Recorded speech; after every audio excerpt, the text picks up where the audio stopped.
with meaning, and I awaken to a brand new hope, one that cannot be destroyed. Forget my battles, they are long gone now. I am under the spell of the angel's sound, the voice that called me in another life. Now I can hear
became when we were only friends.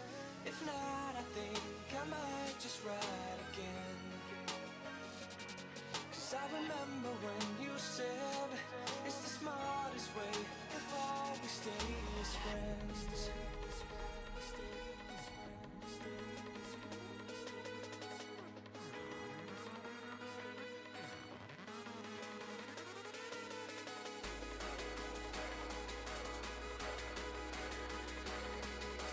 I remember when you said it's the smartest way if all we stay as friends.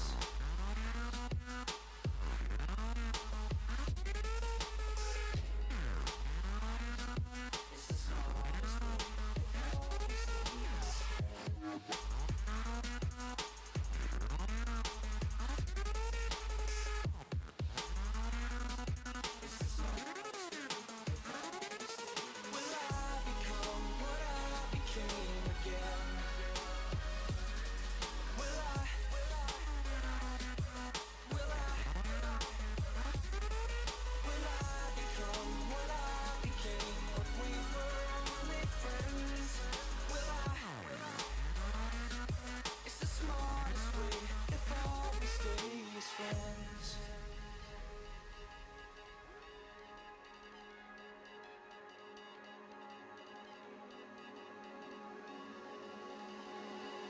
Will I become your style or just a trend? Will I become the nothingness that you would call your friend? If not, I think I'll play this game again. 'Cause I remember when you said it's the smartest way if all we stay as friends. 'Cause I remember when you said it's the smartest way if all we stay as friends.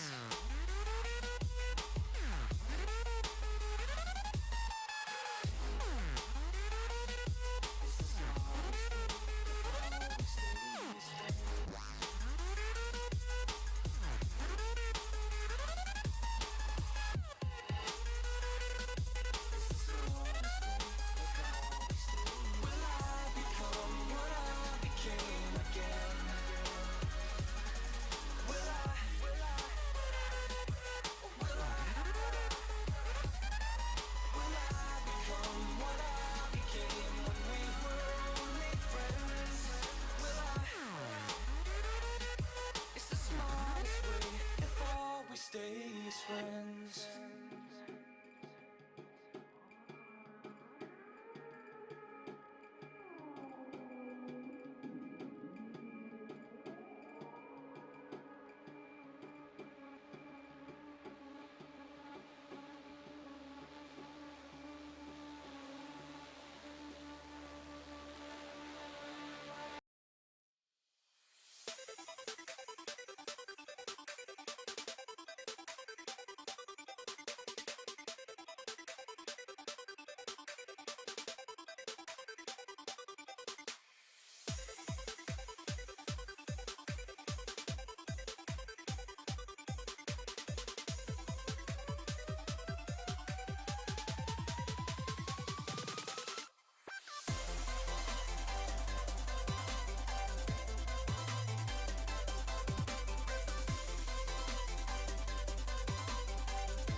Node.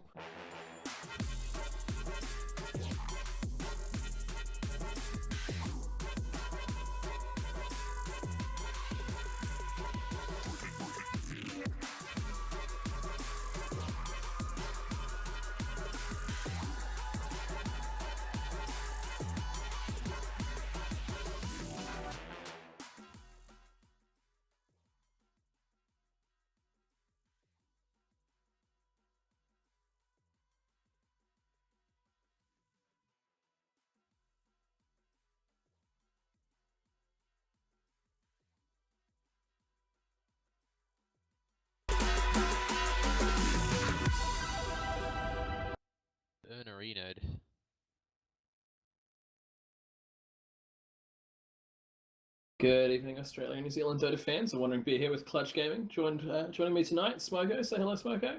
Hey, you going, guys?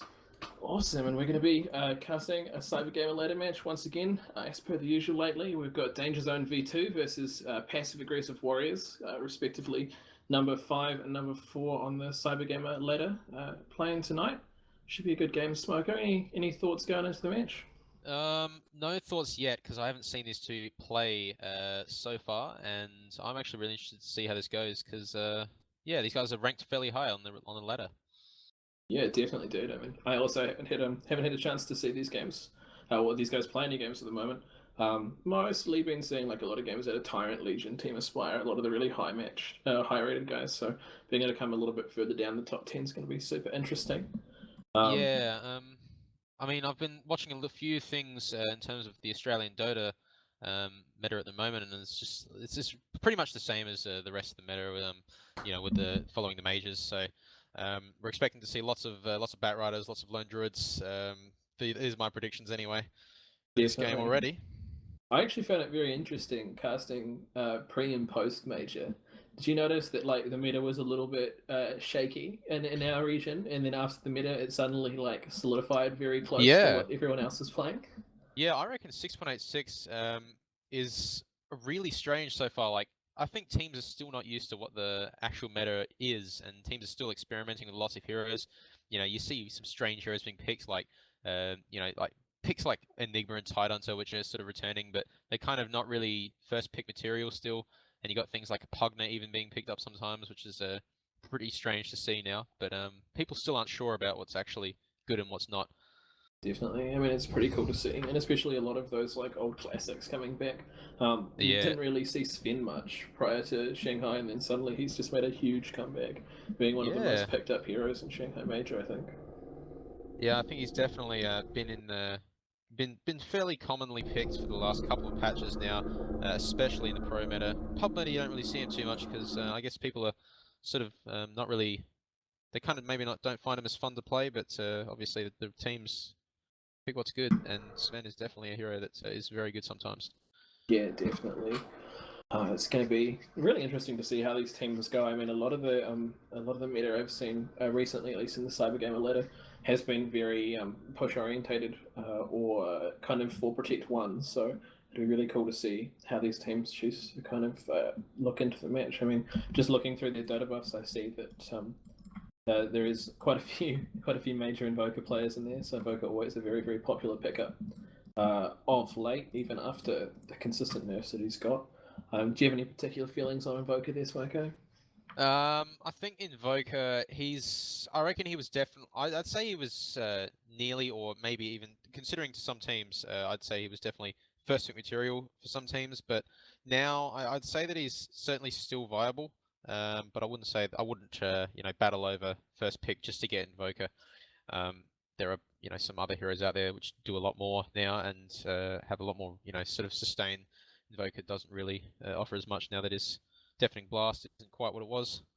But he's still good, and he can still offer a lot early game and mid game, and pretty much even the late game, he's considered really strong. You know, he needs his core items, obviously. But I think in terms of heroes, there are some better mid heroes out there, and heroes that do the same sort of thing and can come online faster. Yeah, definitely. Especially after the Deafening Blast changes, making his Yeah. kind of roaming kill combo a little bit weaker there. But I mean, if we're talking top pick band material in the meta right now, I mean, Earthspirit's got to be number one there.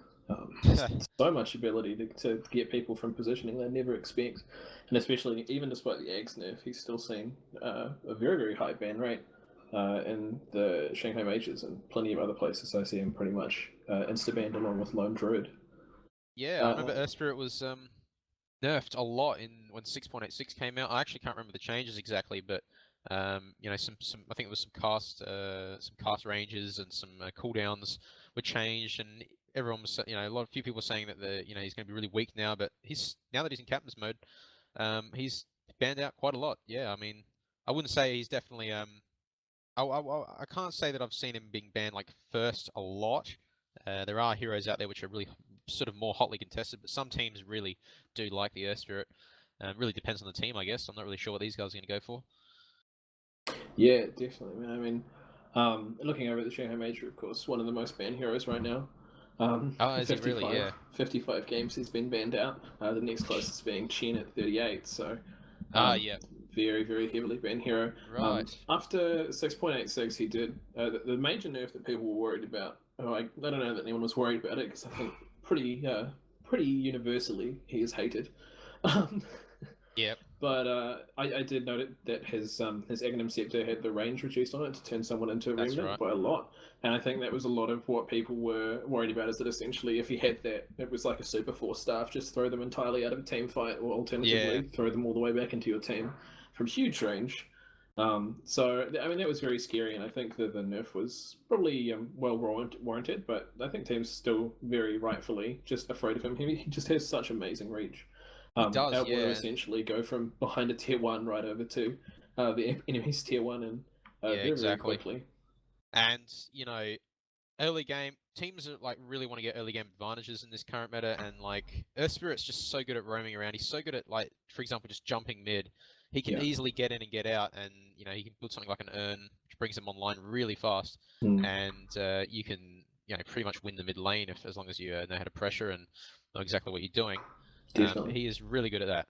And Definitely. especially if he can get level 6 with any kind of pace, then suddenly you just can't afford to team fight at all against him because he just does so much damage. Yeah, he does. But I mean, yeah, he's definitely a very interesting hero. And speaking of roaming, Chen, my personal favorite for the kind of most undervalued pick this kind of patch.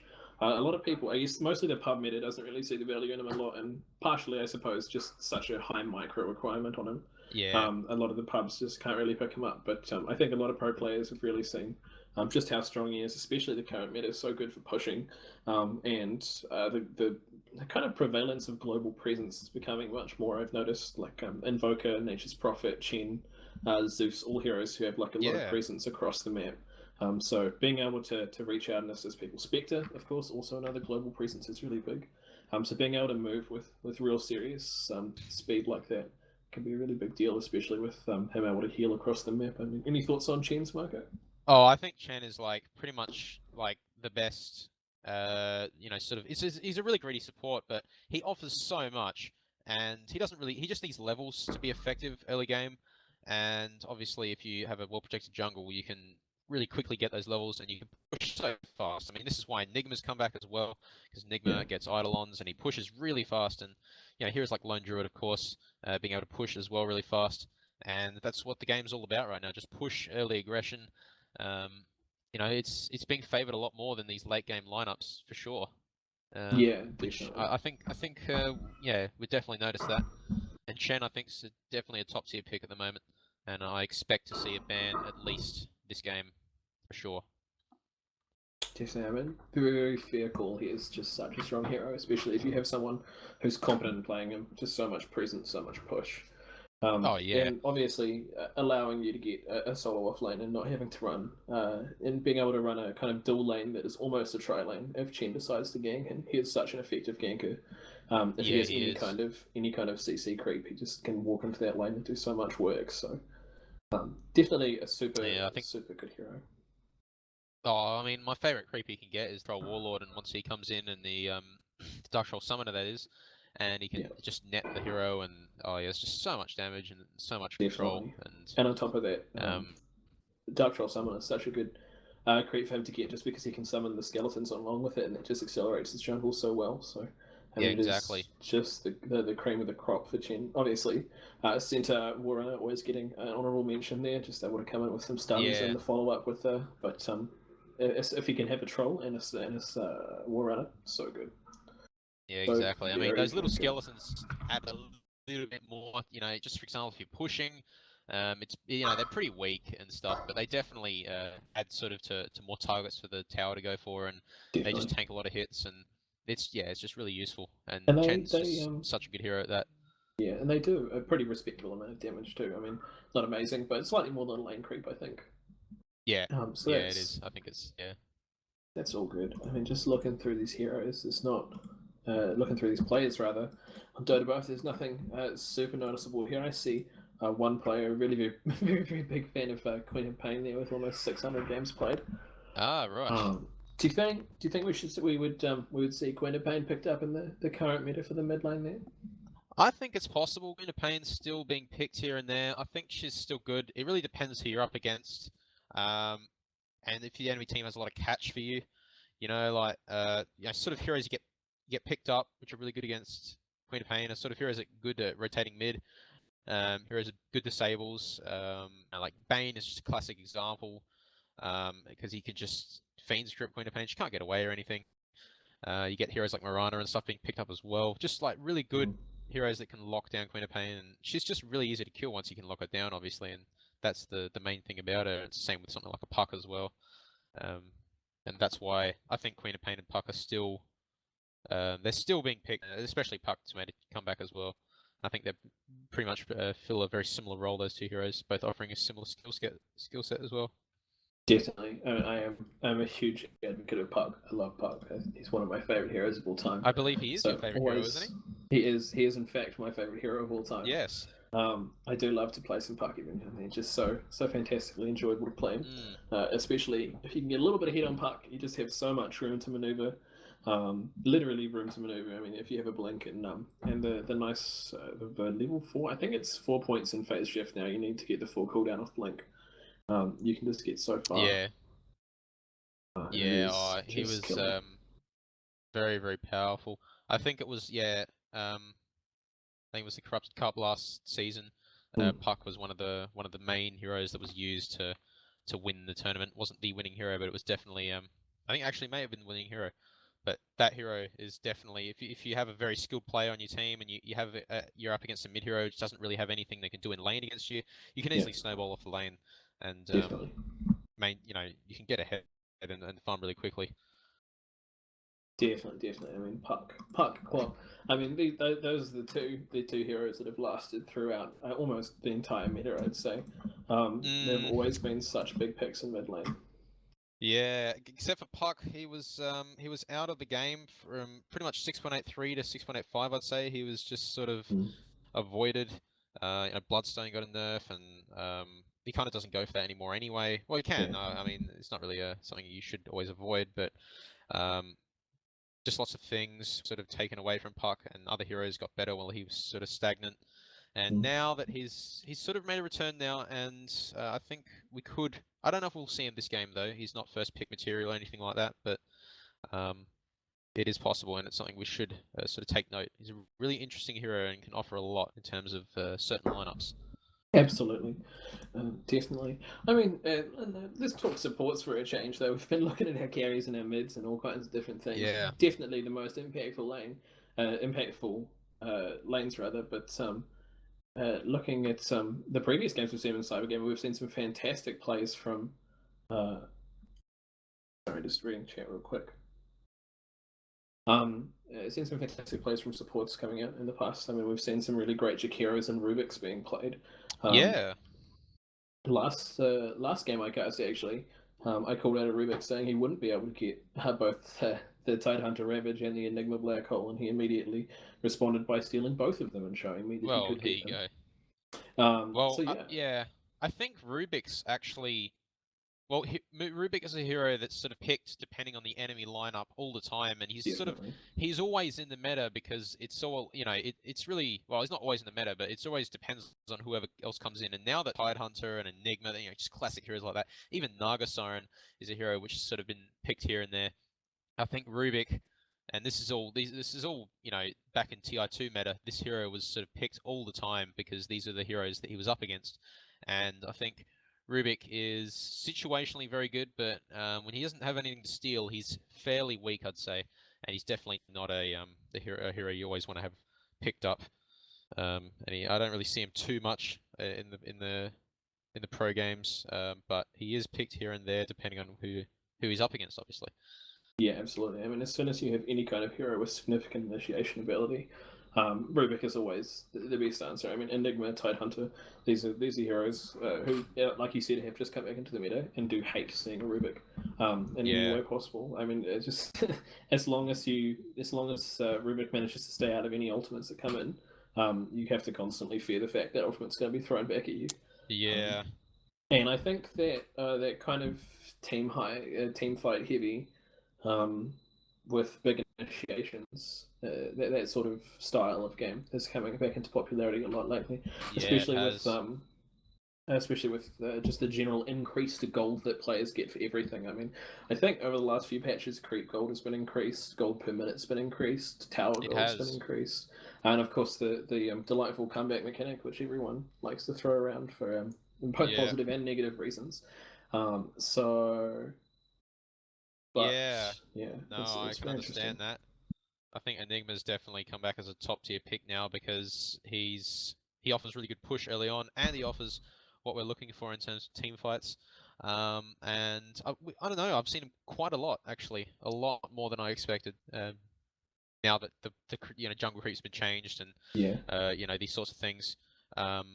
And he's back in and he's pretty much a top tier pick, I'd say. Enigma is definitely, and we could even see him today. Yeah, absolutely. I mean, he is such a cool hero and so strong, and we've seen people playing him for a long time. Not hasn't been as popular in the past. He has kind of had needed something to get a workaround there. Just a quick update on the game at the moment. It looks like passive aggressive warriors aren't able to get their fifth, but they are looking for a replacement at the moment. So we'll just get a hero to stand in. They're just getting a player rather to stand in for them. So we should be underway shortly. But yeah, back to Enigma there. It's such a Yeah. strong hero, and I think we've seen a lot of people dedicating more more kind of points towards the Malefice there, uh, and kind of getting into lane and being slightly more aggressive than previously. I think like Yeah. historically, Enigma has been a lot more of a fairly passive jungler. They kind of look to get six as fast as possible, like a Blink or a Meek or some kind of thing, and then come out of the jungle. But in a lot of the Enigma games I've seen played in the pro scene lately, we do see they kind of go in and then immediately pick up the kind of high points in Malefice, use it for damage and some kind of interruption, and then get quite aggressive on their mid lane or their safe lane, which is Yeah. super cool to see.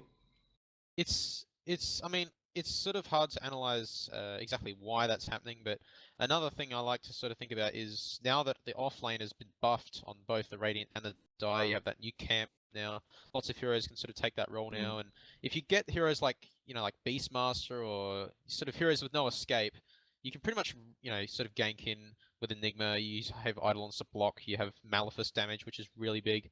Mm. And this sort of changes the game completely because these heroes, now that the offlane's been buffed, they can go and farm this offlane camp and stuff, and it's more important to actually close them down now than it was before.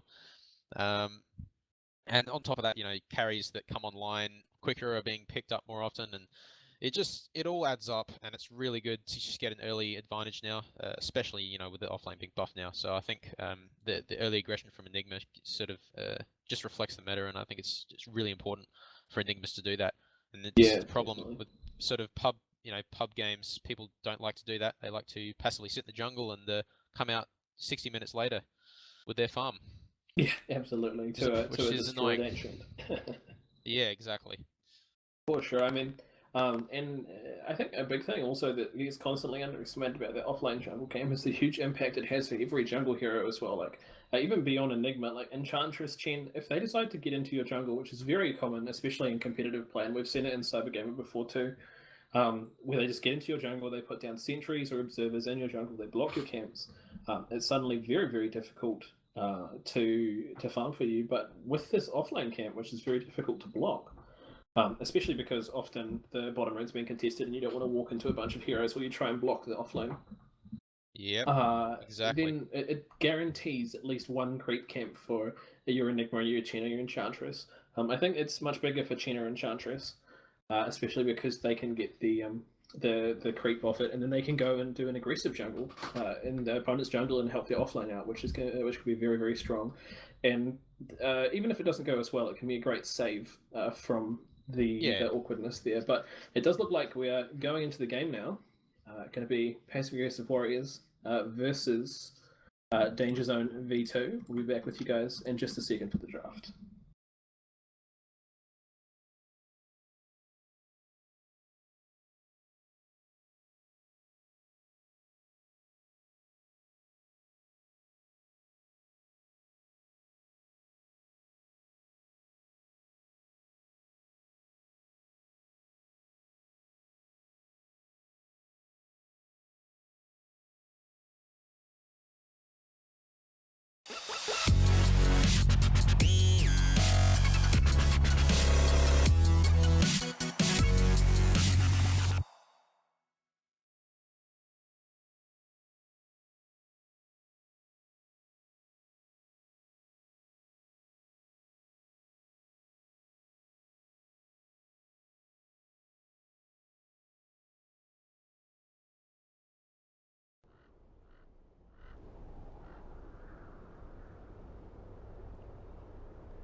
Welcome back, boys and girls, for this match. Passive Aggressive Warriors versus the Dangerzone, playing for 4th and 5th their position in the CyberGamer ladder.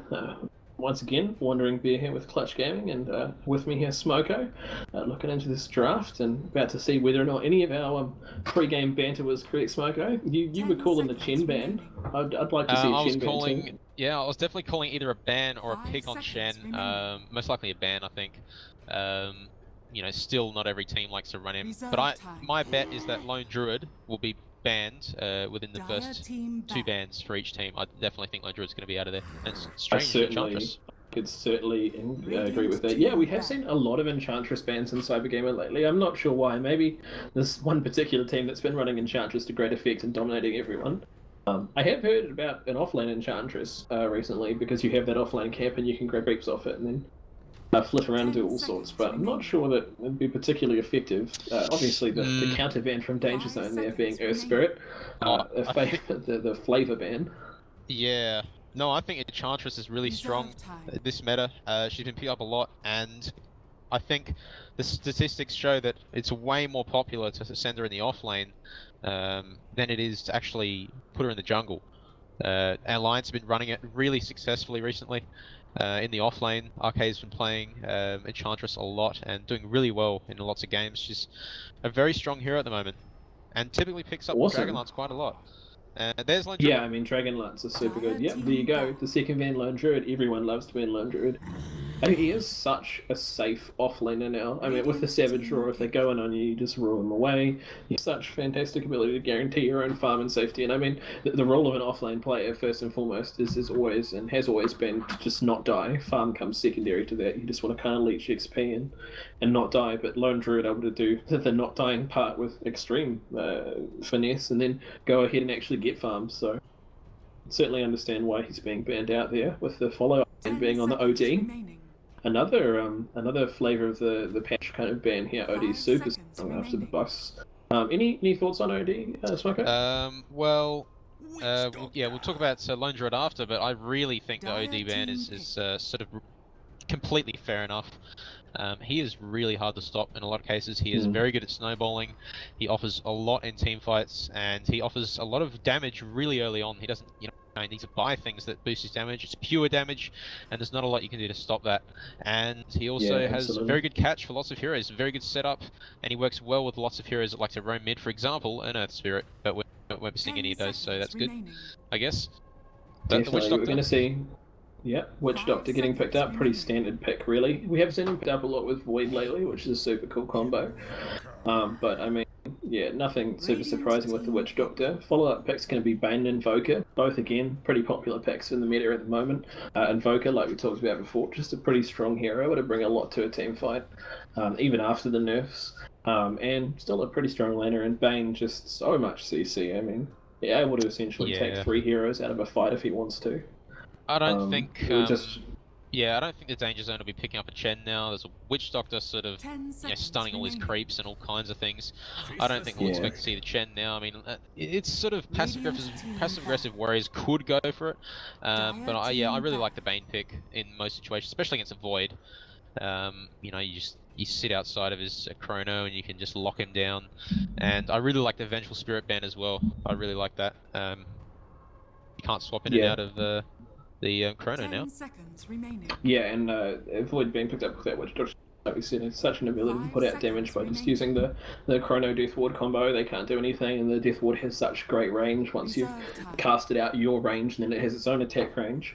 Very, very strong, and yeah, like you said, Venge, just a real classic ban there. The most picked hero in the Shanghai Major at the moment. Yeah, I think Venge just such a solid support. I think she's one of the best supports in the game for sure. And now she has an Aghanim Scepter, which is really, really strong. It's much stronger than her old Aghanim Scepter, and especially now that Aetherlens is out, which is one of the most OP items I've seen in Dota 2 for sure. I think it's super OP, and especially with a Vengeful Spirit. And I think it's completely understandable that passive-aggressive warriors have banned this out. I would have probably banned it out myself as well. 10 seconds remaining. Definitely. We're going to see the CM ban from Dangerzone, a very interesting ban. I don't think it'd be my first choice of ban there, but I do think you were wanting to talk about the Lone Druid a little bit more earlier. I mean, obviously I gave my points on the Lone Druid ban out there with its just great strength in the offline. I mean, anything you'd like to add there, Smoko? Oh yeah, well I was just saying how...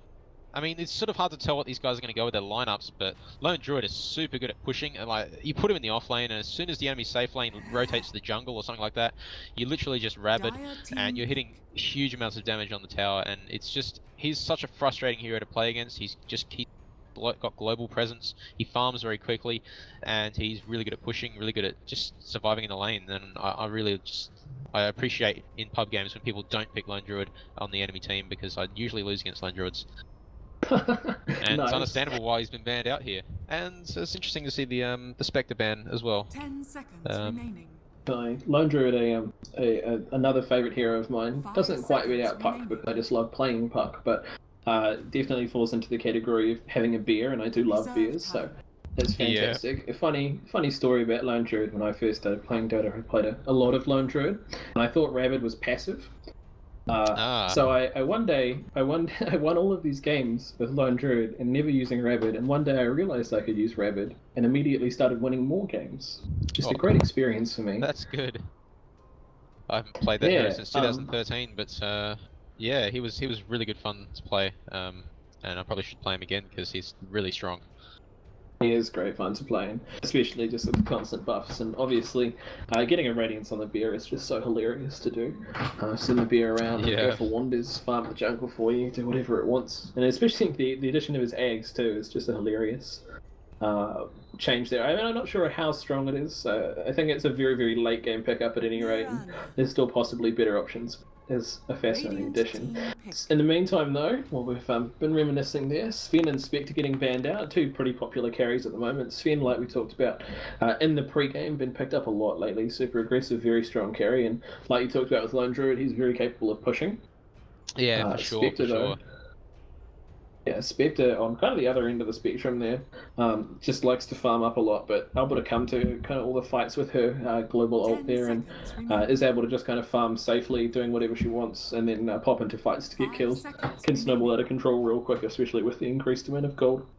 But following those Yeah. bans, Reserve time. gonna I see like the the Mirana there. Yeah, I like the spin ban as well. He offers a really good disable, and he offers a huge amount of armor, which Faceless Void does not want to be up against. It really depends on what passive aggressive warriors go for their position 1 here. It's just probably going to be an offlane Void. I hope it is. And the Dire Mirana pick team is. I don't mind the Mirana pick. It's just really good to Bane, combo with the Bane. It's a classic combo with the Bane. You Yeah, put them absolutely. together with the Nightmare, and then you go into the arrow, and it's 5-second stun pretty much, and it's just really strong. And I'm not sure why the Treant's been picked up here. This is very interesting.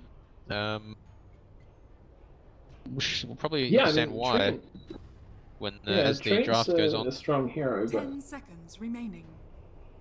it would be interesting to see what they do. I mean, 5 Witch Doctor seconds Treant, remaining. that's a lot of healing on your lineup, I guess. Obviously, the Healing Ward and the living armor able to put out a lot of health, and Leech Seed as Reserve well, time. going to give him a little bit of additional health. But it's going to be Radiant team interesting pick. to see where they're going with it.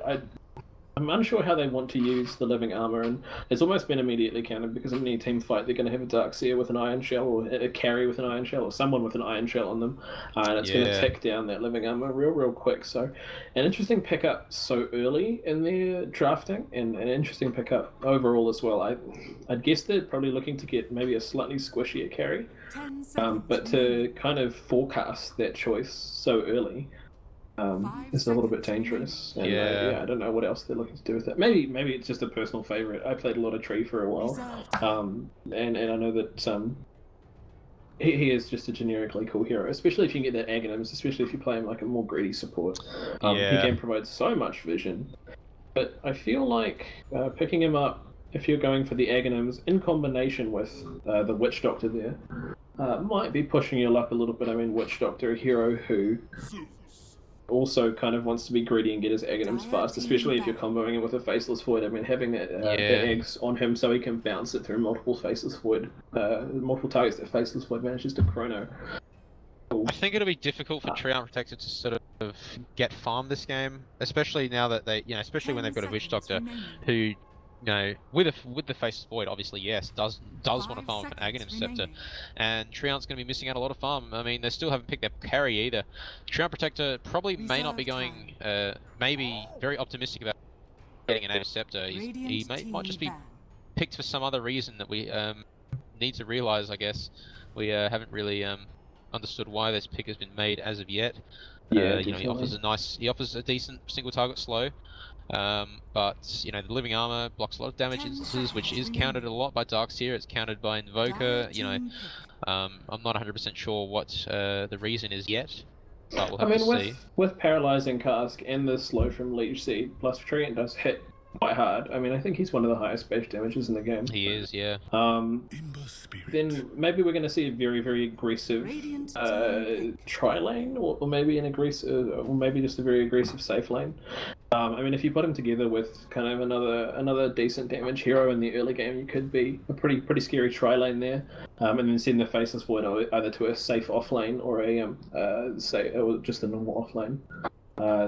Zeus getting picked up too, so I mean, if they wanted to be super aggressive, especially once this Zeus gets 6, he could put out a lot of damage there to assist them with it, able to throw down things. So we see a Clink's getting picked up, so I think that's going to be the case. I reckon they're going to be looking to try and do a very, very lot of kills and secure that with the help of the Zeus. Oh, I really like the Clink's pick. The Ember Spirit pick's pretty good as well. They don't really have a lot to catch him out with. It's pretty hard for him to stop the Ember Spirit, and I wasn't really expecting it, but now that I look back, it is a pretty good pick, and they have a lot of lockdown on the Danger Zone, lots of lockdown, and you know, the Clinks here is going to have a bit of trouble in team fights. There's lots of lockdown for him, but you know, he'll be up. He'll most likely be in lane against Darkseer, and Darkseer won't be able to hit him with any damage from Iron Shell. He will be at a range, which is good to him. 10 But seconds remaining. in terms of lineups, and who I like the best, I was sort of going towards Danger Zone for a while there, and I think I probably will stick with the Danger Zone lineup as my favorite. I just really like the heroes they've got, and I think they're going to be pretty hard to stop. And I like the Bane Marana combo, and Ember Spirit's just going to be doing a lot of work this game. But I do really like the Clinks pick, and I do like the Void pick as well. So, that's It's going to be interesting. I think that Passive Aggressive Warriors may have fallen into a classic trap of drafting in which they've got a very, very greedy lineup. They want a lot out of this lineup. A lot of people want a lot of items, and so it could be interesting to see. I mean, the Treant, maybe they've kind of just abandoned to an extent. He has picked up an Iron Talon right to start with, so that's interesting there. Yeah. I don't know. Is this going to be... Well, this Treant looks like he's going to be farming quite a bit. Like, he could actually be being really optimistic about his Aghanims, which he could be getting this game. Yeah, I mean, we could, I guess, potentially see some form of jungle Treant. As Big Daddy or No Tail says, anything can work. This is Dota. So maybe we're seeing the new meta of Australia and New Zealand rising here. But we are going to be seeing the entire team of Danger Zone moving into the jungle here, maybe looking to get some kind of aggressive 30 gank off. seconds to battle. They do not... Oh no, there we go. Bane does have a smoke on him, and so if they smoke up soon, they could catch his Clinks out. Very interesting fight here, though. On the top, we see Faceless Wood looking to secure his top rune. Both teams positioning to try and gank for this rune. It could be a bit of a fright here for Passive Aggressive Warriors when they go down to try and secure this rune. They do get caught out by Danger Zone. Here we go. Clinks is coming up. This is a very dead Clinks, I think. Yep, there's the Sunstrike, there's the arrow. Oh, but he does manage to... There we go, the Dust, and Bane going to finish him off for a first blood. Fantastic. Yeah, absolutely, but they could be in trouble here. Zeus in the early game just puts out so much damage. He does get nightmared, but unfortunately they damage him. Bane's going to try and deny himself to Roshan. Does he manage to get it? No, doesn't even need to deny himself to Roshan. In the meantime, they do get a Zeus with the help of Darkseer. And now a Marana arrow hitting the Treant, and this could be disastrous for Passive Aggressive Warriors. They've got an Iron Shell on the Darkseer as well, and now they're going to chase along. I think the Treant might be able to make it out from this, though. Probably not quite fast enough to keep up with him. He blocked his camp as well on the way through there. Oh, it's unfortunate he had to skill the Leech Seed first. It really is unfortunate for him. And it's going to slow down his farm a lot when he goes into the jungle here. Yeah, absolutely. And now Marana does look like she might be staying in the offlane. No, she does sell the Fury Fire, pick up a TP scroll, so she can head off, and probably just going to be playing an aggressive roam here. But a really, really good fight for Danger Zone there. It almost looked like they'd overcommitted to it there once the Zeus started putting down some work, but they quickly identified him as a problem and shut him down. And Bane managing to just juke away far enough that he could live. So yeah, that was an awesome fight. And like you said, the Dust paid off so well against that Clinks. Almost escaped, but Bane able to secure him with the nice Dust usage from Marana. Yeah, no, that was really good decision by them to pick up the level 1 Dust. You know, as long as there's an encounter, there's always a potential to pick up Clinks, and forces him to skill his Skeleton Walk level 1, which you don't always want to do. And he's going to be behind now, I think, the Clinks. If we look at last hits, he's not really that far behind, obviously. It's very early days, but it'll definitely slow him down that he has to go for the end of his Skeleton Walk level 1. And Bane's getting pretty low here. Yeah. It's being chased down there. Can they secure it though? Void's committing very far for this. And now the Searing Chains comes out from Ember Spirit and secures him a kill. Not sure if that was quite worth it. That was a big commit for not a whole lot there. He definitely wasn't expecting the Ember to rotate in, but it was a very close encounter. Bane getting saved by Brain Sap, and he just made a bit of a mistake there, the Void, but hopefully he won't be doing that again. No, not at all. And in the meantime, we did see a very aggressive play onto the Darkseer here. He did manage to escape, but almost got caught by a Marana arrow. Has managed to heal up though with use of some restorative items, but now they're getting aggressive on again. Yeah, I think with the help of this Witch Doctor here, Klink's able to be so aggressive on that Darkseer, and it's going to be a pretty tough lane for him. In the mid lane, meanwhile, though, looking across, this seems to be a pretty simple matchup. Invoker looks to be going for Quas Wex, I'm guessing. Pretty standard nowadays. Yeah, he is. But he has invoked Sunstrike here, and I think the Sunstrike works pretty well, actually. It's something we didn't notice with a Bane, which is a really nice little combo they can do there. True, very with, true. You know, with the Marana as well, they have a lot of damage here, just early on. As long as they do some rotations mid, which we haven't seen just yet. Yeah, and we did see the Sunstrike really pay off for them in that Klink gank, able to put out just that little bit of extra damage. Potentially could have still worked out with a Cold Snap, but the Sunstrike can just guarantee so much damage, especially with a Marana arrow in combination. It just does such good work there. And I think going into lane with Exhort Invoked isn't that bad for him anyway. I would get an extra 9 damage. No, I like that. Yeah, I think that's completely fine. You know, the Forge Spirit's obviously nice to have, but actually Zeus getting the last hit on one of those, it's 37 gold for him. That's not what you want. Nice. And he's ahead in last hits here by 5 last hits. He's definitely winning the lane here so far. I mean, Zeus is such a strong hero in lane. I would just sit back, very difficult to harass, and just constantly throwing things. But in the meantime, Marana going to hit an arrow on him.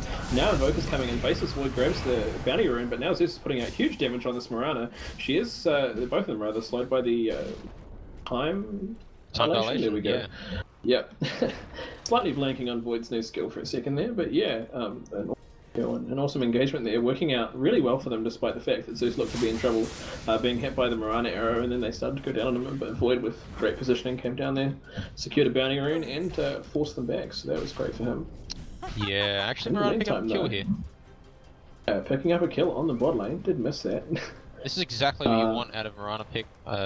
Definitely. Just, you know, you don't even want to be sitting in lane like pretty much at all. You just want to be running from lane to lane, and you never know which lane's going to get ganked next. And she's actually already just smoked up here as well. She's heading straight mid, and there is a very unaware Zeus sitting down there. But actually, they did have a ward scouting out that smoke, so I think they're definitely going to know. Yeah. He does need to be aware of it. He does need to be careful. He's got no mana, and he's going overextending quite a lot. Forward. Maybe not paying as much attention to the map as possibly could have been, but Marana deciding that nah, he must probably be aware and does back off a little bit here. They could definitely go on him. He's got a bit more mana now. He's got level 6 as well. Yeah, very difficult position for both of them. They are putting out the top rune there. Looks like for the Passive Aggressive Warriors team, Tren is going to move up, maybe look to secure a rune for his Zeus here. Who is, kind of low on the mana. Yeah, Marana's just going to go back bottom. Unfortunate for her. I mean, I thought that would have been a killer gank there, but obviously not quite able to pick them off in the right position. Now Treant's going to be back in the jungle. Does have boots and his doubt shield to go with his Iron Talon at 6 minutes. That's not bad. I mean, he is doing pretty well. I got to give it to him. Didn't think I'd see Jungle Treant working, but it does seem to be working out pretty well. At this point, yes, but unfortunately Treant hasn't really made any contributions like the Marana has, and this is why I'm favouring the lineup here of Dangerzone. I really like this early aggression, and I think Klinks is getting a lot out of his lane, just from the space that's being made by Marana. Everyone's too scared to do things now.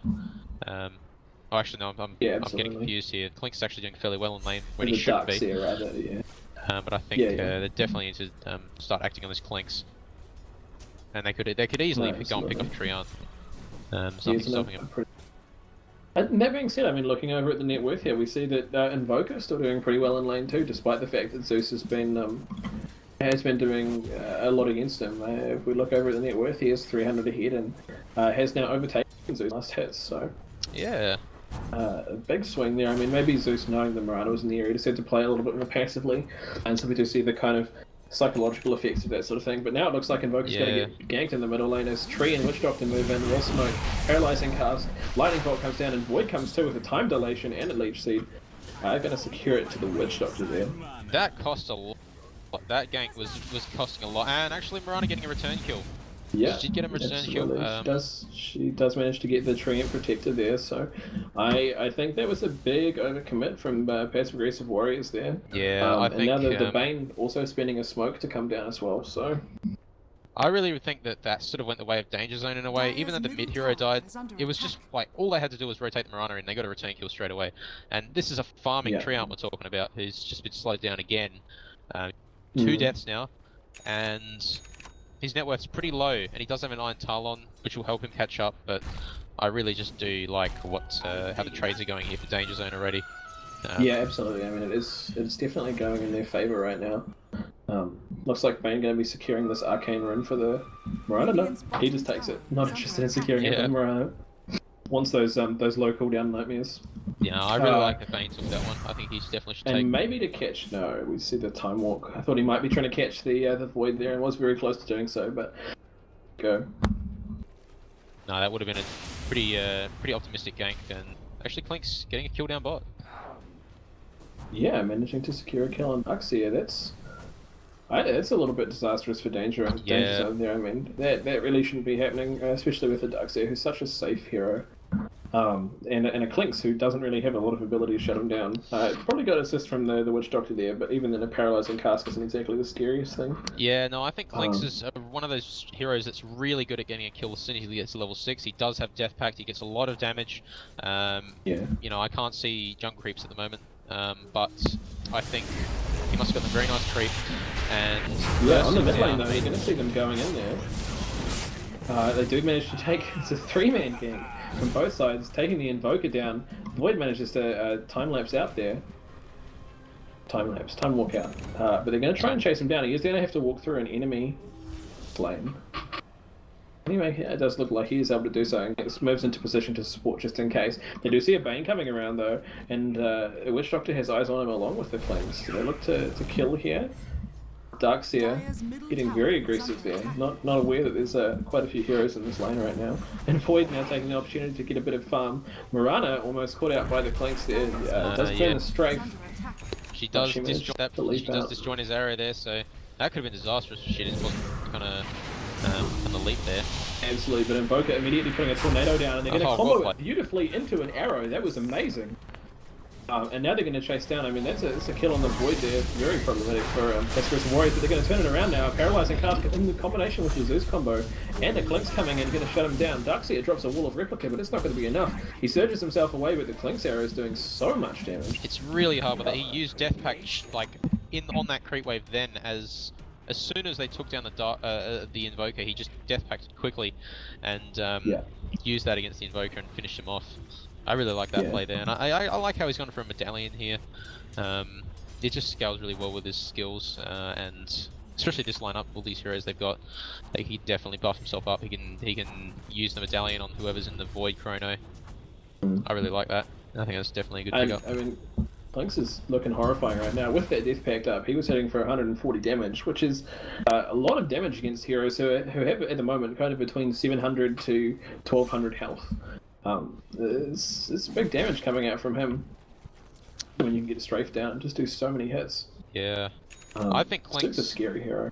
I think this is like an awkward game for Clinks. It's not always the case, but I think this game is something he could definitely pick up an awkward. There is an Ember Spirit. They are lacking a lot of things to stop him from using Remnant. Lots of he's actually cancelled the smoke here. Oh yeah, and he's going to get dusted, but looks to maybe stay. That was a little bit weird. Kind of just stood still for a second. Now getting hit with a Fiend's Grip and a Mirana arrow combination. Tries to do a little bit of damage, but vacuumed immediately. And that was kind of weird. He walked in and just stopped, maybe looking to see if he could get some kind of kill from the chase. But I think probably a better move to just get out in that case. Oh, he was not expecting the Bane to rotate in and just feed through him instantly. And top lane, Treant's just, he knows that there's, well, they don't know that Treant's there. And now the Witch Doctor moving in through the lane. Treant also there, does make himself disappear once again, but Ember Spirit is trying to go in on this Witch Doctor. Kind of confused though, because there's a Treant behind them. Wit coming up, and now he chronos, Invoker manages to secure the Treant, but the Ember Spirit's going to go down in combination with it, and now the Mirana manages to get an arrow on the Void, but they're not willing to go in on that, and probably rightly so, to be honest. A lot of heroes there at current for that. They did commit a Zeus ultimate for that Ember Spirit. Not sure if I like that, but I mean, it was pretty solid. In the meantime, though, Clinks is going to come in from behind and try and secure this Mirana. 1 hit, 2 hit, that's a dead Mirana. Like you said before, just showing the power of that medallion. Yeah, I really like and that. now Invoker. That pick off on Ember was really important. He was just sort of farming a lot of that time, and he doesn't have I mean, he does have pretty good farm at this point. And actually, yeah, they're going to try and defend this tower, and they'll be fine, I think. Won't be able to take this one. I don't think that that Invoker's going to be able to do enough work, but yeah, it does manage to push them off. And now Ember Spirit's back too. They definitely probably don't want to be moving in against this. Does have 2 levels in Sleight of Fist there, opting for the slightly more farm orientated build, I guess. Since he doesn't really need to try and get too many kills, can afford to have that 2 level steering chains, whereas you'd see a lot of kind of mid lane or more aggressive Ember Spirits just go to max the searing chains for that guaranteed damage. Whilst you guaranteed as long as you can hit the bowler. It is oh, actually, it's just pretty bad for Ember. He's in a lot of trouble here. He does get away. Yeah, does manage to spirit away, but yeah, I mean, Clinks is in fine shape right now, almost 6k net worth, just past 5.5. And in the meantime, Bane does manage to pick off Treant on the bot lane there. A really good pickup for them, just the Darkseer and the Bane doing it themselves, so that's an awesome pickup here. I mean, it was looking a little bit one-sided towards Dangerzone to start with, but now Passive Aggressive Warriors really coming into their own, showing off the strength of that Clinks. While they can play it, Bane is going to grab a haste and move up, but at the same time the Clinks is going to be coming in. Oh, is standing right on top of a sentry ward though, so that's a little bit awkward for Passive Aggressive Warriors. He's actually going straight into the Desolator, the Clinks, this game, which I think it's just a huge amount of damage. Like, he's just going to do massive much damage. It does scale really well with his medallion as well. I think he can certainly still go for an Orchid. And yeah, I mean, someone think should like get an you Orchid. said, Orchid's great. Someone should definitely You're get one going this up game. against a team. Yeah. They've got a Bane, they've got an Invoker, they've got a Darkseer. These are 3 heroes that you'd love to have a silence on of any kind. And Passive Aggressive Warriors are pretty light on any kind of CC. I mean, obviously they have Void Chronosphere, but that's pretty reliant on them grouping up to get more than 1 or 2 people in it. And they do have the Witch Doctor Paralyzing cast, but it's not really going to stop anyone from casting for long. So it is it's pretty difficult for them, without some kind of additional silence. I mean, we could see Clinks go for like a Scythe of Vice into an immediate, Desolator into an immediate Scythe of Vice if he was going very farm heavy, but he's going to get caught out from the sentry the Bane just put down. Nice in response though, Chronosphere onto 2, and they're going to combine it with the Zeus ultimate to do so much damage, but a Wall of Replica into a vacuum, and now there's tons of TPs coming in from DZ. They are going to take down the Clinks. Faceless Void and Treant are going to be here still for fighting, but Treant's going to go down. Ember does try to jump out. And does succeed in doing so, in fact. And the Void is going to try and time walk away. Ember's coming around to fight them, does jump across and put down the bolt to finish off the Void. Wow, what a fight. TP's coming in, well, support rather, coming in from both sides. A lot of very big ultimates getting thrown down, but ultimately coming in the favour of DZ. Yeah, I think that definitely went their way. They did have to rotate the Ember Spirit, but he got a kill out of it, so I think it was definitely worth it. And he's actually already got his BTs, which is nice. And he's going to finish off his points and steering chains. Actually, mid lane, something's definitely going down here. Zeus in a lot of trouble. Yeah, Zeus has been caught out by Invoker, and combination with the Bane there. Clinks jumps in, and this is probably going to secure Bane. No, Bane with a really quick Nightmare, but Invoker throws down a Tornado on them, and that could have been maybe not the best choice, especially if Clinks decided to chase them. Does not decide to do so, though. Goes up and grabs a double damage rune. Cool. Oh, scary Clinks right now. This is going to be a kill here. He's got no remnant. This is a 300 damage Clinks right now. I think he's going to wait to see if the Ember Spirit is going to throw down on one of these creep camps just to secure it, but may have waited too long now. Does have a remnant. That was... Yeah, maybe could have wanted to be a little bit more aggressive there, but it's going to go ahead and take this camp and eat this Soto Tormentor.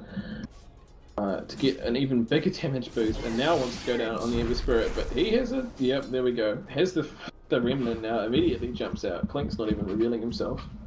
And it's maybe going to try and chase him down. Yeah, I'm not sure. I think this is maybe a slight overcommittal. But he's going to find the Darkseer here. Surely he will. No. No, not willing to go high ground. I mean, there has been a lot of sentry wards, so I can't necessarily blame him. I mean, if DZ did have it, but on the bottom lane we're going to see, wow, the Treant Void combo going down and taking out both the Mirana and the Bane, who got a little bit far up in the lane there. Yeah. And that was, I believe, in combination with the Death Ward actually. So 3 ultimates committed for 2 kills, but Passive Warrior is definitely going to be loving it right now. If we look over at the net worth, we see that it is slightly in favour of DZ, just 2,000 gold, which isn't too much at this point in the game. But it's a shame, I missed that fight down bottom then. I'm having lots of problems with my camera at the moment, which is a bit annoying, but I did miss that. And yeah, nothing exciting happened anywhere else, unfortunately, so no, it's a shame. But yeah, that's a pretty nice setup with the Treant and then the Chrono.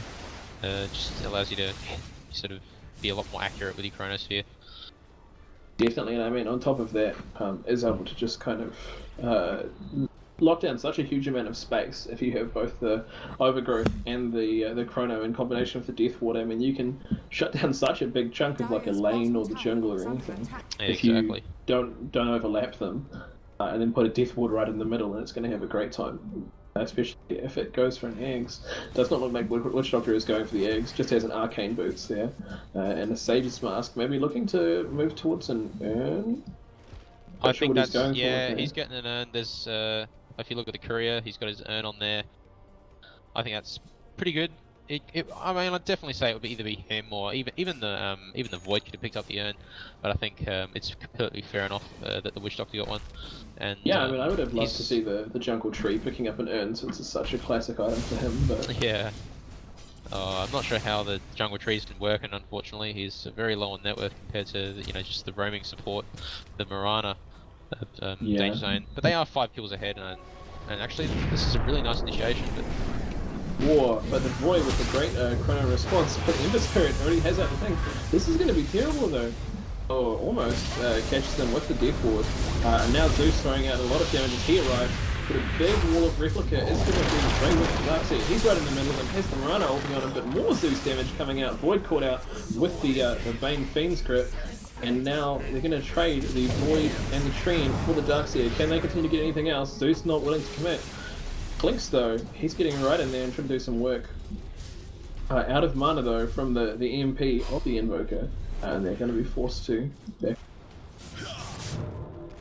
Oh, that was a really interesting fight. It was sort of... I mean, by the end it actually looked like... yeah, it just looked like Dangerzone were in lots of trouble there, but it didn't end up being the case.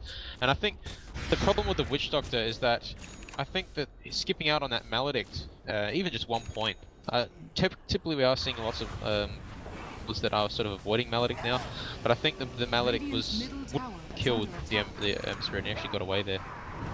Yeah, Clinks is going to manage to catch out the Mirana though, but might get killed in return, does get Nightmare, and now Searing Chains from the Ember Spirit is dusted up, does just have to walk away and has no mana. Manages to get a Skeleton Walk up though, just as the dust expires, and wow! Just getting enough mana in time to do it, does get vacuumed, but has the Living Armor on him, and I think, despite the fact that they have plenty of ways to tick the Treant Living Armor down, they're in combination with Planks where he can just kind of stealth and have the Living Armor on him to recover a little bit of HP. It is a really awesome combination. Given the fact that basically every other use of the Living Armor is negated by the fact they have an Ember Spirit who's going to take it down, a Darkseer who's going to take it down. It's not the best spell otherwise, but Invoker could be caught out by the Planks here. He moves up, Treant's here as well. They almost miss him, but he manages to turn in that. Overgrowth's going to go down in combination with the Wrath of God from Zeus, and they just melt him. I don't even know if Plank's got a hit in there. I think he definitely did, didn't he? He hit something. must have done, but Void's now going to commit the Chronosphere as well to the Bane solo kill, and Passive Aggressive Warriors spinning it back in their favour once again. Not by a huge amount, they are still slightly behind, but moving towards a 0 net worth here. So again, Danger Zone looks really strong to start with, but Passive Aggressive Warriors making great use of the aggression in their lineup, and fantastic use of their ultimates. Not afraid to commit them, which is something that we see a lot of players do. These big ultimates like Void ulti or Tree ulti, they always have that dream of the big 5-man ult, and so they kind of hold it back a little bit, but Passive Aggressive Warriors real happy to commit for just a single kill to just secure that farm for their team. Yeah, and it just keeps giving Clanks more space to roam around. He can start picking off things like the Darks here and the Mirana. Mirana being a lot harder to pick off, unfortunately, for Clanks, but now that Clanks has got the Desolator, he has the Medallion, he is hitting very hard right now.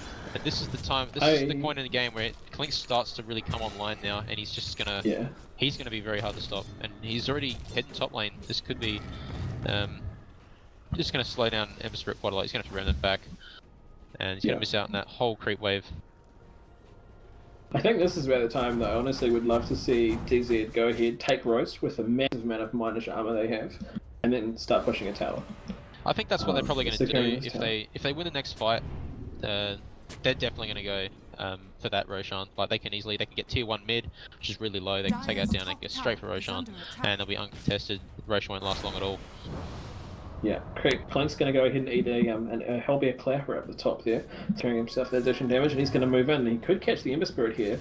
Ember Spirit does have one Remnant, but doesn't have one down on the map. No, he does have one down on the map, my apologies. He is going to boost travel away, but Clank's not interested in him as a target. Moving in closer, there is both a Darkseer and a Mirana there, but also a hidden Bane. He's going to move in, and he might catch their smoke once again. Clank's nose is there. That was there. Getting caught by the Fiend's Grip. Unfortunate timing there. I think he must have just got caught by that Sentry Ward on his way out. And obviously DZ noticing him different because of a slight pathing change. Yeah, it's exactly the same death as earlier. Actually, Clinks got picked up in the same scenario earlier with the Bane ult. There's just nothing he can do about it. He has no way of getting out of there, and they don't have any way of sort of purging off that. So, yeah, Clinks... doing a lot around the map in terms of creating space, but he's getting picked off here, and he's died 4 times here, and his network's dropped down quite a lot now that that's happened. Yeah, and now DZ are all in position to take this tower with a big fight. Void is going to commit a Chronosphere, which manages to get 2, but a Wall of Replica right in the middle of it. I'm not sure if that wall was a particularly good pick, but does manage to get both the Roger and the Bane there for it. And Tree are going to commit an Overgrowth to the Darkseer. Do they have any kind of detection for this Mirana ult? I don't believe they do, but they're going to catch the Mirana anyway. I think they catch some dust there on the Mirana, actually. But did not have it for the Darkseer. Securing 3, though, that was looking like a super tough position for Passive Aggressive Warriors. They were in a very tough position, having just lost their Clinks, but fantastic play, great positioning, and fantastic use of their ultimates. Really just secured them a whole lot there. Yeah, I'm really surprised. I think this Clinks pick's been... I mean, whether or not you could say it's an illusion, sort of, in terms of net worth, Clinks has been doing so much around the map, and Ember Spirit's just sort of been pushed back a bit, but he's probably going to get to the top tower here. They are going to fortify. There's nothing to do. They are going for that Roche, like we said. Yep. They take the Roche, and Zeus... yeah, like, even if Clinks has kind of the illusion of a high net worth, I mean, Zeus just has flat out a high net worth. Is worth a whole lot, does have the Aether Lens, got a Soul Booster here, probably moving towards an Octarine Core, although I mean he could go for a Bloodstone if he wanted to. Although I don't think you can disassemble a Soul Booster, so maybe I'm just insane. Clinks start getting caught out once again, in almost exactly the same position by exactly the same Bane's Fiend Grip.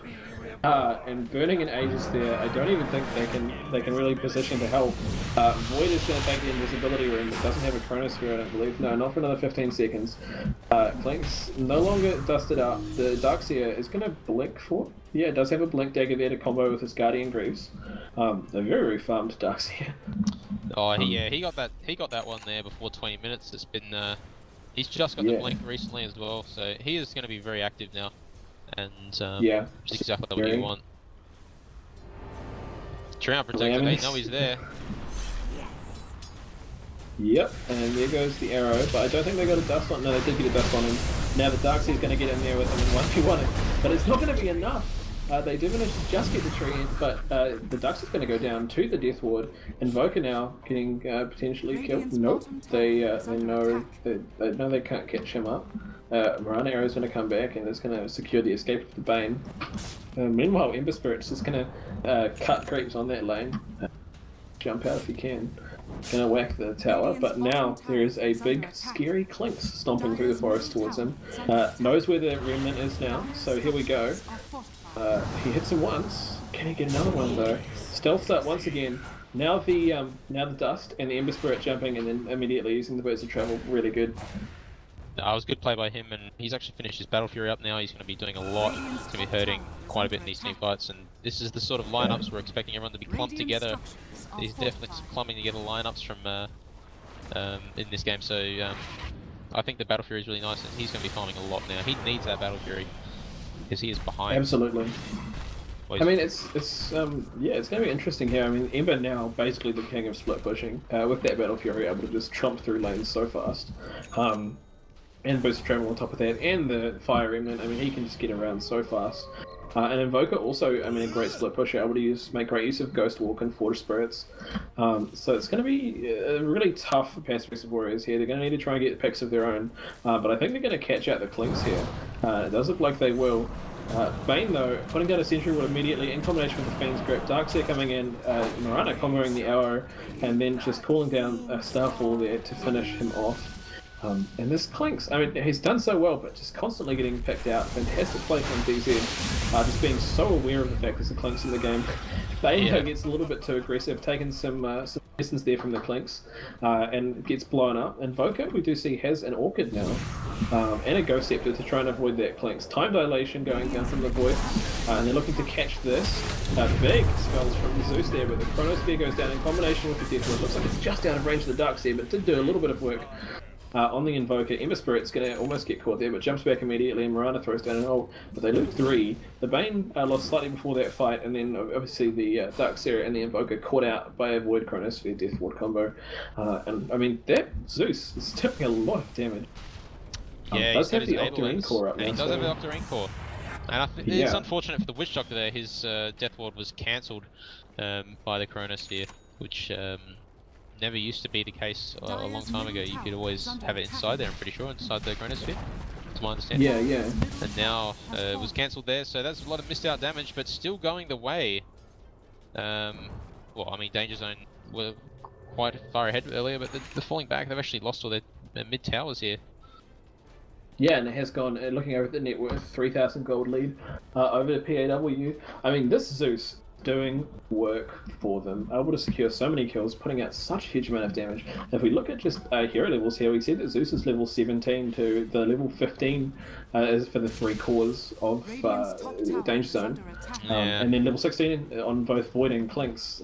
These guys have been doing a great job of just farming. If we look at last hits, we see, they the PAW hold 3 of the top 4 farm spots. The next highest one going to Ember Spirit. They've been doing a great job of farming and still securing a lot of kills, in fact, jumping into the lead on kills now. I'm actually really surprised that Zeus is actually, ahead of the Ember Spirit in terms of CS. That should change pretty quick, I'd say. Ember's actually got a blink. I really like that pick up for him. But yeah, he's definitely gonna be overtaking that last hits there, and he should be getting pretty high up on net worth now. He's second, but he should be overtaking Zeus as long as the battling sort of slows down and Zeus slows down in farm, and he's going to need that because he needs to take advantage of the fact that he's ahead of Clinks, and to do that he needs to just keep farming, which is exactly what Clinks doesn't want to do. I mean, they did do a pretty good job of putting some pressure on the Ember Spirit, whereas Clinks didn't have a whole lot of pressure put on him, despite what you'd expect. So I think Ember had a bit of a harder time in lane than Clinks did.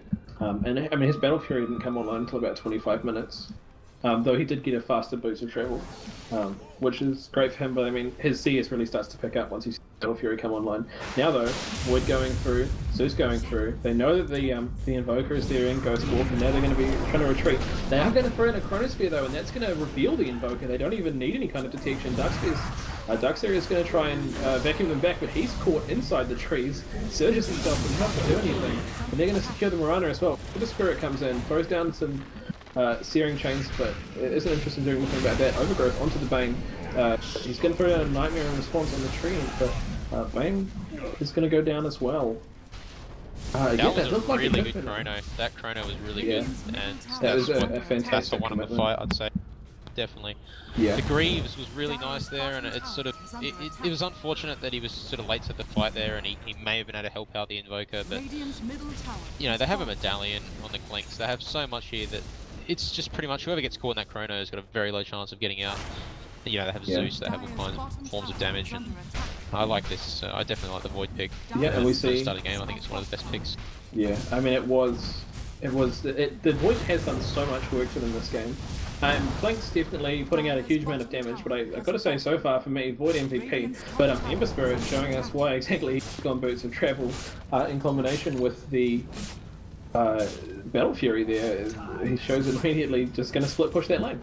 Yeah. Not even worried. He says, "You're going to take a tier 2 of mine. I'm going to take most of a tier 2 for you." Oh, exactly. I mean, And without the Clinks in position, I mean, even the Zeus can't do a whole lot. Oh, that was very well that played. Was rough. That was very well timed by the Ember Spirit here. I definitely think Ember Spirit was one of the best picks they could have made at this point. Yeah, it was such a fantastic pick. I mean, it deals so well with Trien, it deals pretty well with Zeus being able to absorb a little bit of his magic damage output, and it split pushes, which I think PAW honestly have a lot of trouble with. Zeus has pretty good lane clear, but he doesn't want to take an Ember Spirit on a 1v1. Oh, not at all. I mean, they don't have any, you know, they have lockdown, but it's a Chronosphere they have to use to get him, and it's a big spell to sort of use for that, to commit. And I like the Witch Doctor picking up the Adolins. He is going to be doing lots of damage on top of the damage his team already offers. You know, the Zeus has already got his Adolins. Actually, no. Yes, he does. He does have an Adolins, as we saw earlier. And Zeus could, he has lots of options open in terms of items now. He could even think of, I mean, yeah, getting something like a Hex as well, which is pretty understandable. I think interestingly, like, right now, PAW might actually be scarier in a team fight than DZ, and that's not something I think I would have said normally, but they have these two really big ultis and a pretty good kind of net worth lead here. They have some great farm on their carries, and they're just pushing it out, and now up to an 8,000 gold lead almost. Looking over at experience, 15,000 experience lead in favor of PAW, which is a pretty big deal. Super high XP per minute on that Zeus and Clinks. Yeah, I think if Dangerzone sort of lose the next fight, and you know there's lots of pushes going against them, they are going to be very, very far behind, and it's sort of at that stage where both teams, whoever wins the next fight is going to get a clear advantage, and you know, Dangerzone having a pretty good late game here. But I think they definitely, you know, Ember Spirit's going to be sort of avoiding fights a lot, and he's definitely able to push that tower. Once they get the more towers, they get top and the mid towers there, they're going to definitely be ahead. But problem is PAW have a lot of things to counter that. They have the Clinks here, who is going to be hitting very hard on towers. Minus 7 armor for the tower, along with Strafe. There's just, you know, it's sort of even in terms of the pushing abilities here. But if they do a lot more fighting, PAW definitely going to get ahead here, because they most likely will win the next team fight. Yeah, and they are going to smoke in for this Roshan, avoiding the Observer Ward that Bane just put down, which is great for them. They're just going to melt it. Look at this Clinks just do absolute monstrous things to the Roshan. Does already have a Daedalus and is moving towards the oversub for his BKB. It's that BKB. He is going to be an absolute monster. He does have the Aegis of the Immortal. Did he just chuck in a club on the career? He did, yeah, so he could carry the Aegis. That's a big commit, but Ember Spirit gonna push that lane and immediately jumping back. Gonna just keep using these boots of travel in combination with his remnants. He's gonna make great work of this, especially with the double damage rune that he has on him. But this is a very scary position for DZ right now. If they lose a fight, then they do loser ranks basically at this stage. Clinks is going to just make short work of any of that. Ember Spirit does almost get caught, but unfortunately, Overgrowth doesn't stop spells being cast. Oh no, and I does mean, allow him to remnant out.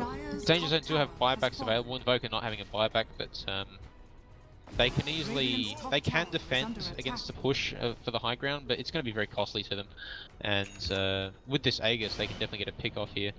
And Yeah, they pressure do know a lot. Invoker is here. Are they going to do anything about it is the real question. They do have the Nature's Guys on both the Witch Doctor and the Treant. Another unseen advantage we see of that Treant, of course, does make it very hard for them to pick off, especially when you've got heroes like Mirana and Invoker who do love to kind of get those long-range pick-offs. If you have the Nature's Guys on everyone, though, it's going to be much harder to do so.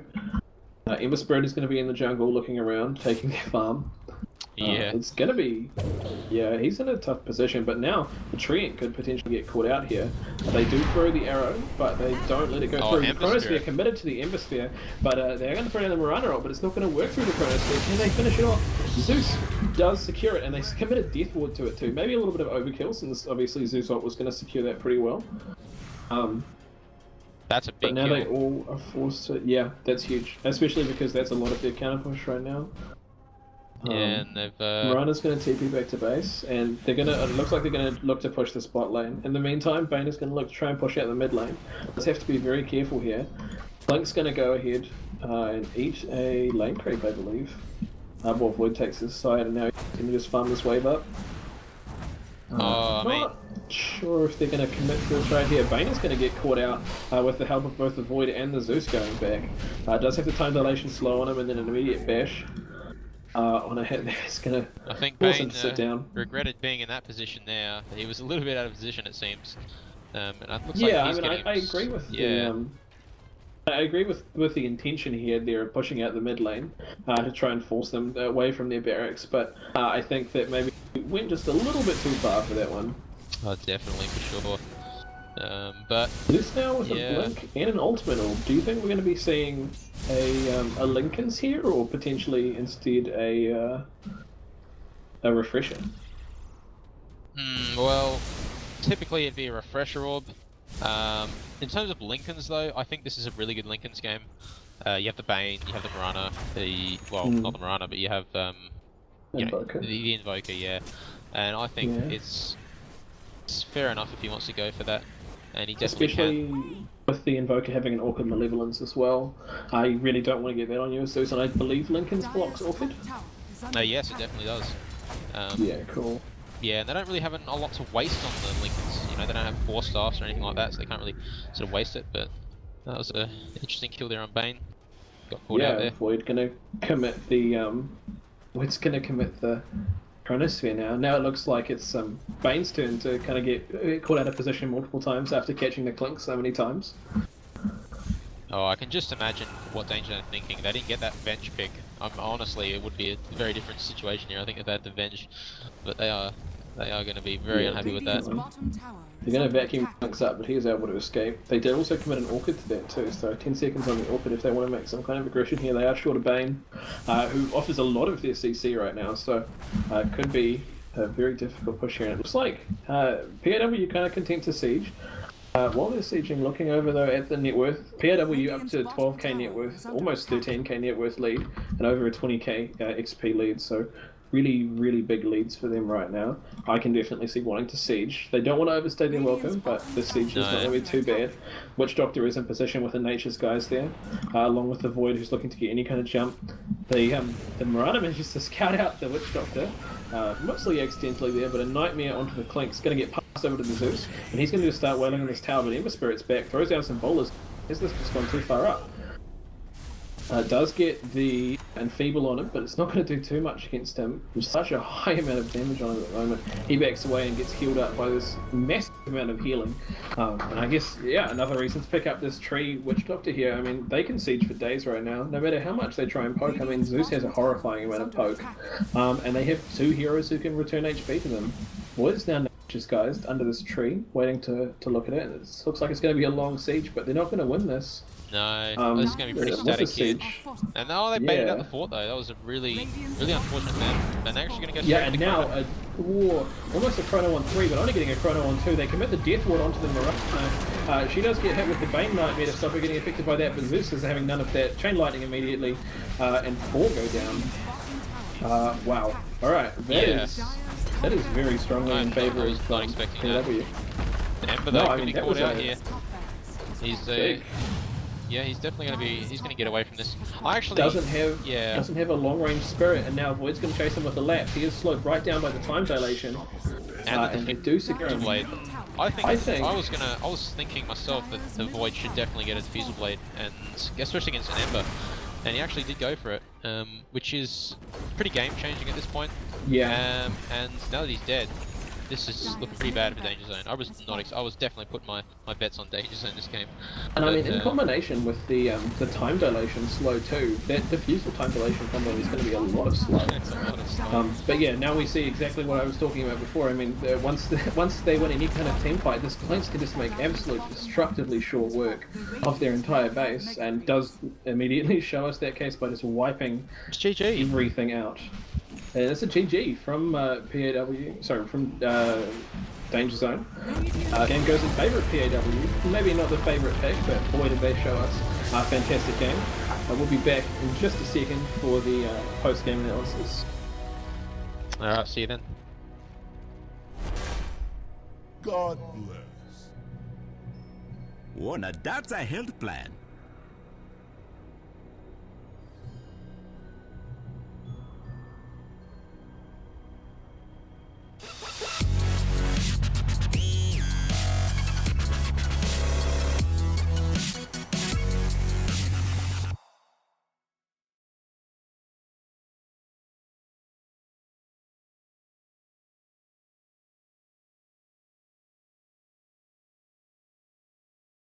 All right, welcome back, guys.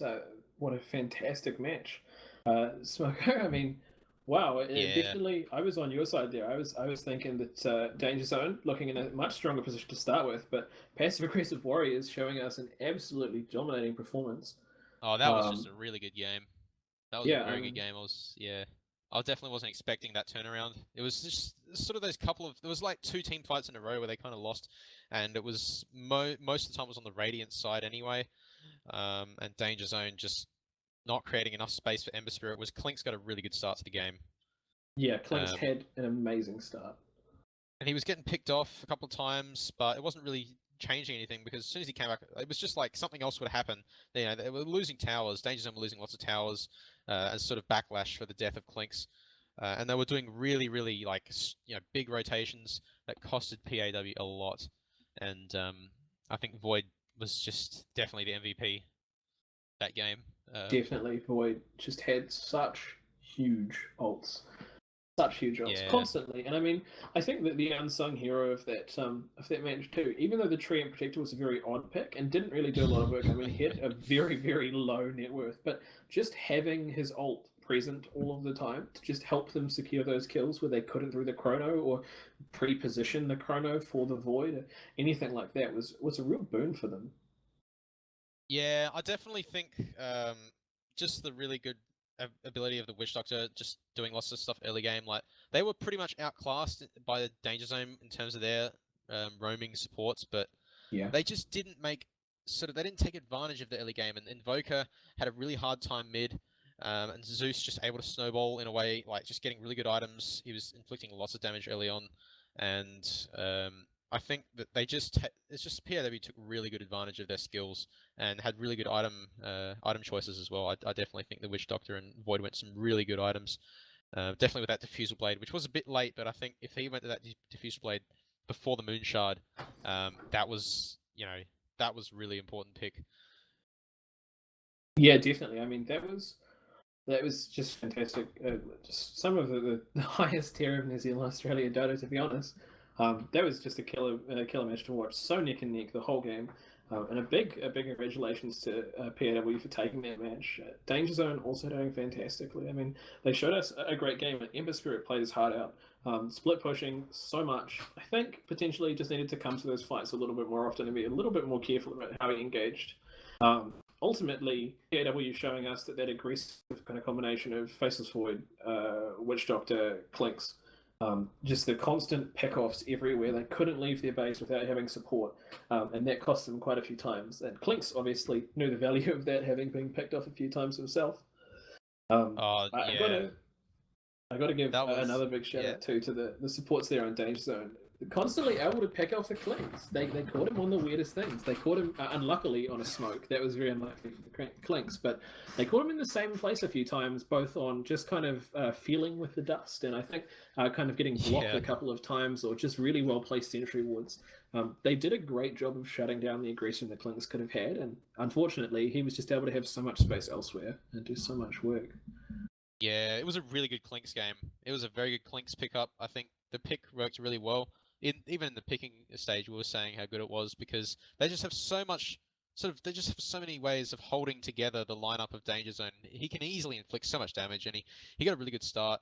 He got a very quick Desolator, and he was just able to snowball. Even though he died a fair few times, he was still doing so much, and there was just no way of Dangerzone to sort of deal with him. I mean, they picked him off a few times in the mid lane there, in that same spot, like 4 times. But yeah, I think the Ember Spirit just sort of got hindered a lot, and it took a while to come online. And by then it was a little bit too late because he was playing from behind. He was definitely playing from behind, and the Void was just definitely making some really good pickoffs, picking up Invoker a lot, closing him down a lot. And yeah, we just didn't see the impact of Invoker that game. I don't think. I really were missing that normal plays we get from the Invoker. I don't see a lot of Deafening Blast coming up from the Invoker, which is pretty surprising because I feel that's a lot of his crowning ability there is the Deafening Blast. And I mean, against the Clinks, that would have been so devastating, just being able to disarm him for a few seconds. Would have really forced him, and he did get a BKB until quite late, so I mean, it could have been good to see, but it looks like we should probably obviously wrap up shortly. Right before we do, a specific moment in that game, your favourite moment, best team fight, best turning point?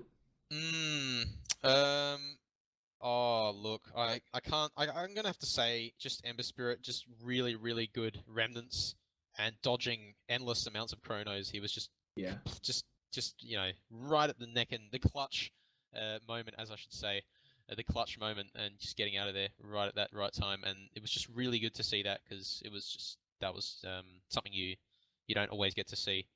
Definitely, he was so on point. So on point. For me personally, my favorite moment of that game, the Void chrono onto the Invisible Invoker, which then secured them the win in the team fight. That was beautiful. Unfortunately, the Darkseer also blinked in between trees and got caught there. So that was a bit tough for him, but such a fantastic Chronosphere and such confidence in his ability to know where the Invoker was and commit to that, giving him the vision with the Chronosphere and letting them secure the Invoker kill. I mean, that was a huge fight. Really I reckon that was I reckon that was definitely game changing in terms that was where we started to say that sort of Dangerzone losing their lead there. I think they were. Fight. That's really where it felt like it went from being very 50-50 to starting to slip through Dangerzone's fingers. That's 60-40, Yeah. Started to fall away from them, but I think that'll be about us from tonight. Smoko, any plugs for you, buddy? Any plugs? Yeah. Anything you want to say before we finish up? I just want to say that was really good, guys. That was a really, really good game, and I think hopefully we get to see some more really nice games like that in CyberGamer. Fantastic. And for everyone, once again, with me today, Smoko. I'm a Wandering Bear with Clutch Gaming. You guys can check us out on Facebook, Clutch Gaming NZ, also on Twitter, Clutch Gaming NZ.